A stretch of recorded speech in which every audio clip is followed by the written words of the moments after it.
How's it going, everyone? Matt Steven here with another Zoom hack tutorial for Last Chaos. I'm doing this because I haven't been able to write a successful hack that works for everybody. So at the end of this, we're gonna write one of our own.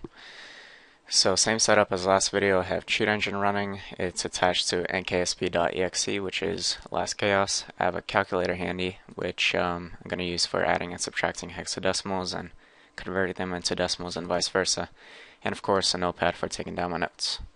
So first thing what we're going to do is find our Zoom address. We're going to switch the value type to a float and search for an unknown initial value because we don't know what we're searching for. So there we have 108 million results. We're going to start narrowing it down by zooming out and changing the scan type to an increased value and hitting next scan. Okay, and now I'm just going to move my character around, zoom out a little bit more, and hit next scan, still an increased value, and repeat the process. Zoom out, next scan, move around, zoom out, next scan, and you get the idea.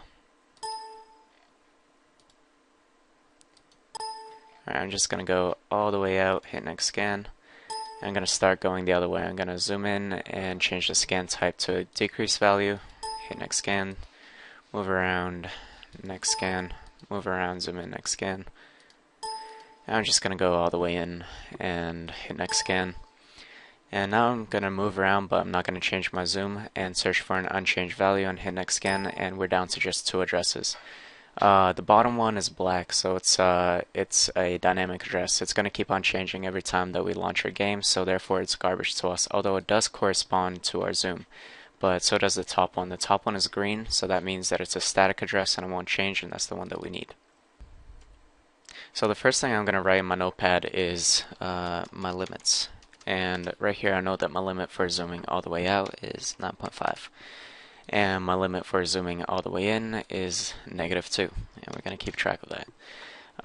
Next I'm going to inspect this address a little further. I'm going to right click and find out what writes to this address. I'm going to hit yes to attach the debugger. And in this window, the following opcodes write to our address. We're going to keep an eye on it as we start zooming out. And we have a counter that keeps track of how many times we zoomed out with our mouse wheel. And we're about to hit the limit of 9.5, where it's 6 right now. And when we do hit that limit, we get a new counter. We just hit our limit once. If we go back the other way, we have a counter that tells us how many times we zoomed in, and we're about to hit -2, and there we have it, a new counter. So I guess we're done with that, so we're going to hit stop, and I'm going to go and highlight the instruction that gets executed when we do hit 9.5, and I'm going to double click on it. We're going to see what's happening here. It's located inside of a jump if not equal function, and this red line right here is what gets executed. I'll just quickly turn off the symbol so you could see the address. Anyway, the move instruction takes the second parameter and moves it over the first, so overwrites it. Our second parameter is EDX, which is a 32-bit register, and it's taken the value of it because it doesn't have brackets around it. Anything that has brackets around it is an address. So it's taking the value of EDX and moving it into the address that we have up here if you pay attention. Now we can see the value of EDX listed down here, and we're actually going to take note of it. So EDX is equal to 411,80,000. So we're done with that. I'm going to hit OK, get rid of this window, but I'm going to highlight that instruction one more time, and I'm going to show it in disassembler.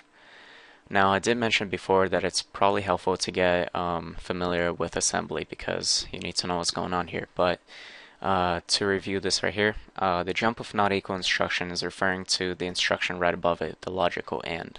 The logical AND is taking these two parameters and comparing them.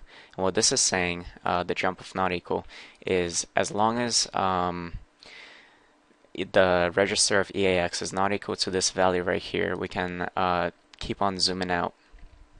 But as soon as EAX is equal to this value over here, this set of instructions gets executed, and therefore we get limited to 9.5 because EDX, this value, gets moved into this address right here, therefore keeping us at 9.5 and doesn't allow us to move any further. It's like a giant loop over here. Now typically you would be able to either reverse your jump function or simply nop it out. Nop, again, no operation. Fill it with nops. So I'm going to quickly, first I'm going to zoom in. I'm going to replace it with code that does nothing, and I'm going to show you what happens. We don't get the desired result. In fact, we get automatically zoomed out to our limit, and in our game I can't use the mouse wheel to zoom in or zoom out, so that's completely useless. That method will not work for us. So I'm going to restore it back with original code, and you might be a little disappointed that we can't just do it that simply, but the way that I did it is still pretty simple, and I think you'll appreciate it. What's great about Cheat Engine and the memory viewer is that it has this comments column over here, and these comments, the ones that are in brackets, show you the estimated value of these instructions. So right now, keep an eye on this value over here and some of these values over here. As I zoom out, these correspond. So these are updated in real time and tell us what we're zoomed out to, and that's great because we can use this to find the place where 9.5 and -2 are first declared as variables and then used throughout the rest of the code. So I'm going to keep my zoom at around 9.5 or I'm sorry, 1.5. And what we're going to be searching for is a 9.5 where it's first declared.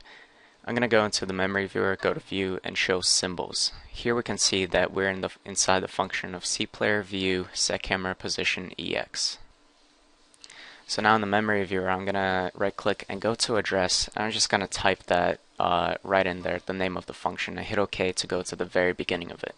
So this is where this function begins, and I bet that somewhere at the top these two are declared as variables and then used throughout the rest of the code. So I can already see a -2, and that's what declares our limit for zooming all the way in, and I've just spotted the 9.5. So what's happening here?